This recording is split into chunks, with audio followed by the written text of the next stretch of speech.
வணக்கம்.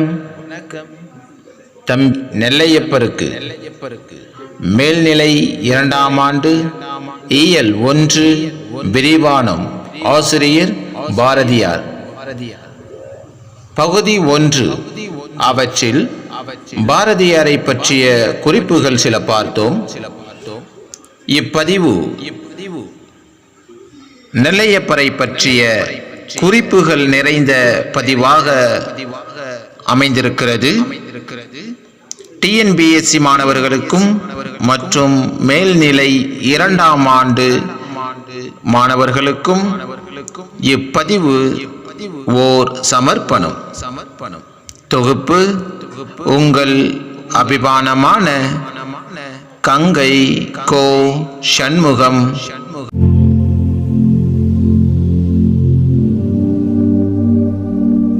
அறிந்து கொள்வோம்.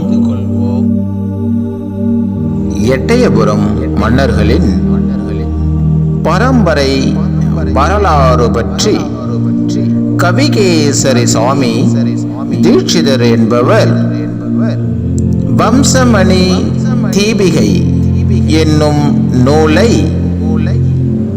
1879 வெளியிட்டார். அப்பதிவை திருத்தி வெளியிட ஆசை கொண்ட பாரதி ஆட்சி செய்த வெங்கடேஸ்வர எட்டயப்பருக்கு 6/8/1919 கடிதம் எழுதினார். பலவிதமான குற்றங்களையுடைய அந்நூலை நல்ல இனிய தமிழ்நடையில் அமைத்து தருவேன் என்று குறிப்பிட்டார். ஆனால் அவர் ஆசை நிறைவேறவில்லை.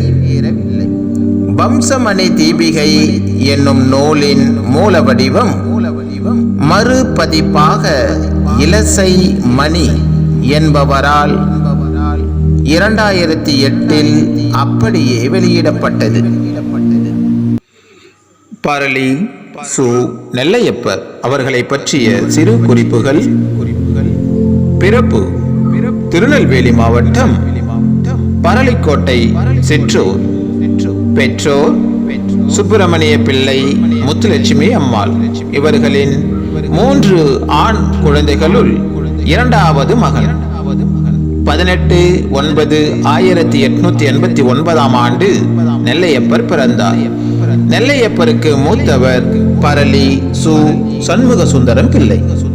இவர் வ.உ. சிதம்பரனாரோடு இணைந்து சுதேச இயக்கத்தை பரப்புவதில் முனைப்பு அதிகம் காட்டியவர் என கூறப்படுகிறது. எனவே பத்தலகுண்டில் பிறந்த சுப்பிரமணிய சிவாவை தூத்துக்குடிக்கு அழைத்து வந்து வ.உ. சிதம்பரனாருக்கு அறிமுகம் செய்து வைத்தவர் சண்முக சுந்தரம் பிள்ளை. சுப்பிரமணிய சிவத்தால் பரளி சு. சண்முக சுந்தரம் பிள்ளை அவர்கள் வந்தே மாதரம் பிள்ளை எனவும் அழைக்கப்பட்டார். நெல்லையப்பருக்கு இளையவர் பரளி சு. குழந்தை வேலன். நெல்லையப்பரோடு இணைந்து வ.உ. சிதம்பரனார் கப்பல் கம்பெனியில் கணக்காளராக வேலை பார்த்தவர் பரளி சு. குழந்தை வேலன் அவர்கள். நெல்லையப்பர் அவர்கள் மெட்ரிகுலேஷன் வரை பள்ளியில் படித்தவர். பிறகு தமிழ் இலக்கிய இலக்கணங்களை கற்று கவிதை எழுதும் திறமை நன்றாக பெற்றிருந்தார்.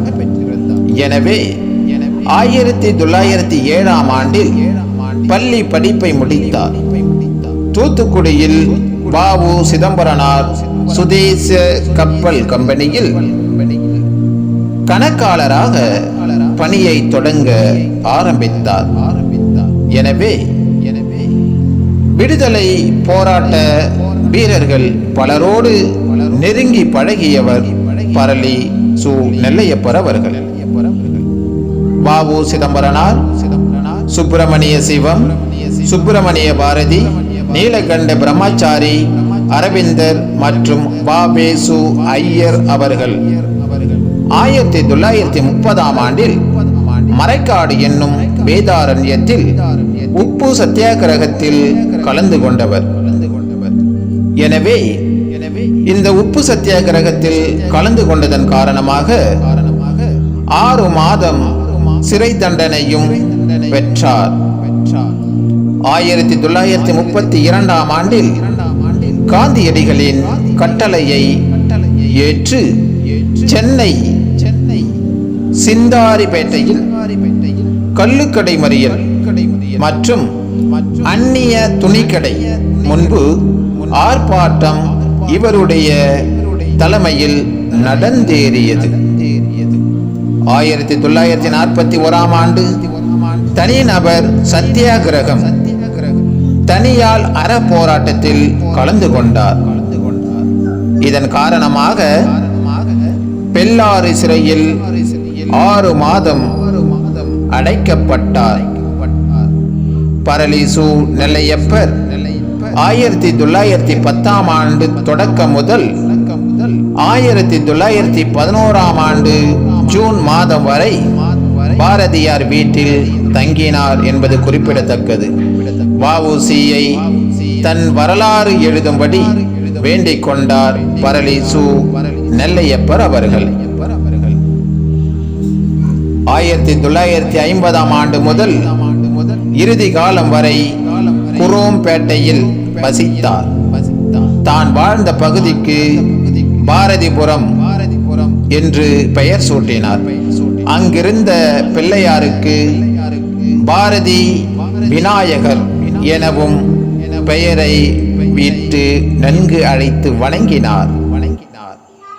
பன்முகம் கொண்டவர் பரளிசு நெல்லையப்பர் அவர்கள்.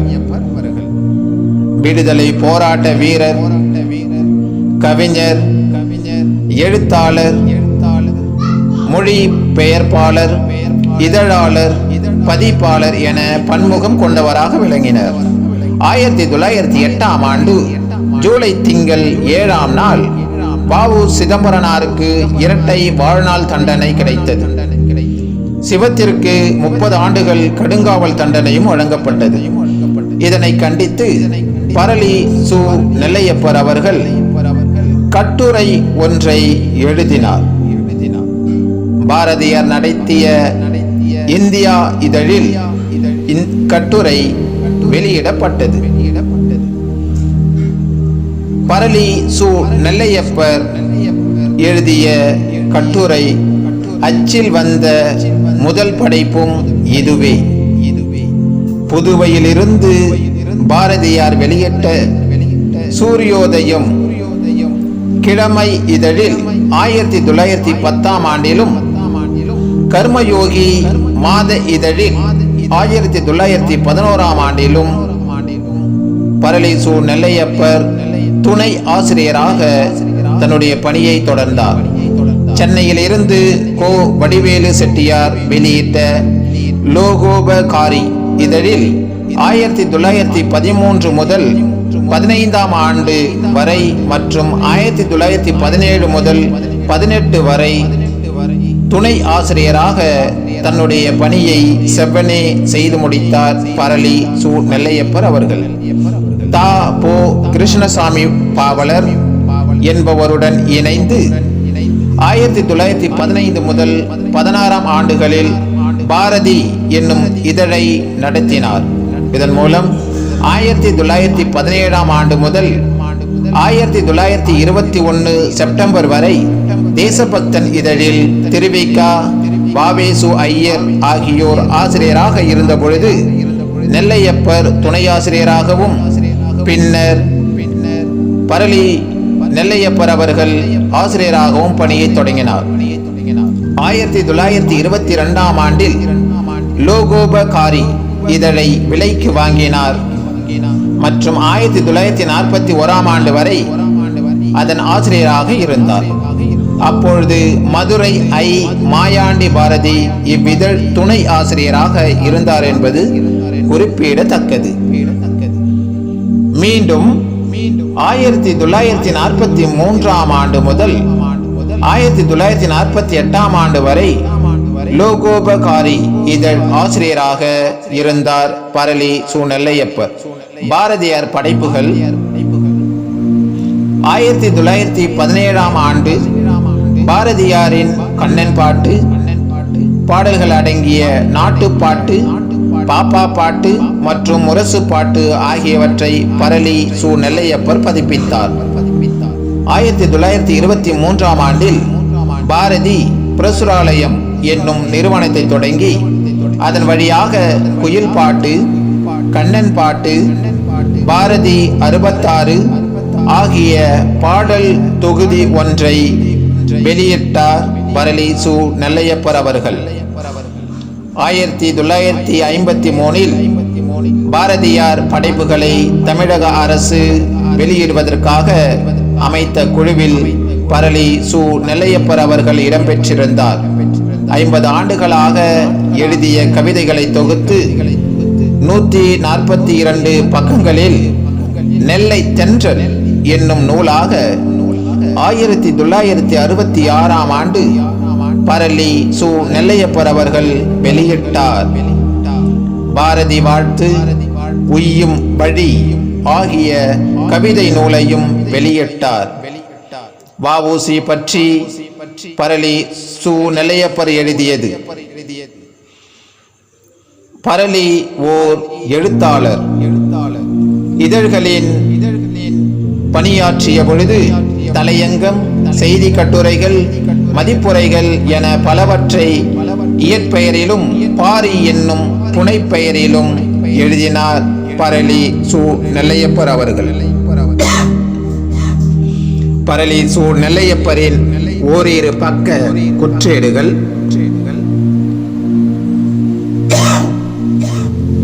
கைக்குத்தல் அரிசியின் மகத்துவம், பாரதியின் தமிழ் புலமை, கங்கை கொண்ட சோழபுரம், பாரம் சுமக்கும் பள்ளி பிள்ளைகள் குழந்தைகள் அதிகம் பெற வேண்டாம் மற்றும் தமிழின் பெருமை என எழுதினார். பாரதியார், வ.உ.சி. ஆகியோரின் வாழ்க்கை வரலாற்றை முறையே பாரதியார் சரித்திரம், 1928 சோமசுந்தர பாரதியார், சக்கரை செட்டியார் ஆகியோருடன் இணைந்து பரளி சு. நெல்லையப்பர் எழுதியுள்ளார். எனவே வ.உ. சிதம்பரம் பிள்ளை சரித்திரம் 1944 சக்தி காரியாலா வெளியீடு என்னும் பெயரில் நூல்களாக வெளியிட்டார். மேலும் தமிழ் திருமண முறை என்னும் நூலையும் எழுதினார் பரளி சு. நெல்லையப்பர் அவர்கள். மொழிபெயர்ப்பாளராக பரளி சு. நெல்லையப்பர் பக்கிம் சந்திர சட்டர்ஜியின் ராதா ராணி, பக்கிம் சந்திர சட்டர்ஜியின் சோடி மோதிரம், சொர்ணலதா டாக்டர் ப. நடராஜனுடன் இணைந்து எழுதியது. காந்தியடிகளின் சுயராஜ்யம், காந்தியடிகளின் சுக வழி, சிவானந்தர் உபதேச மாலை நூலையும் எழுதினார். பரளி சு. நெல்லையப்பர் ஓர் பதிப்பாளர் என்பதை பார்ப்போம்.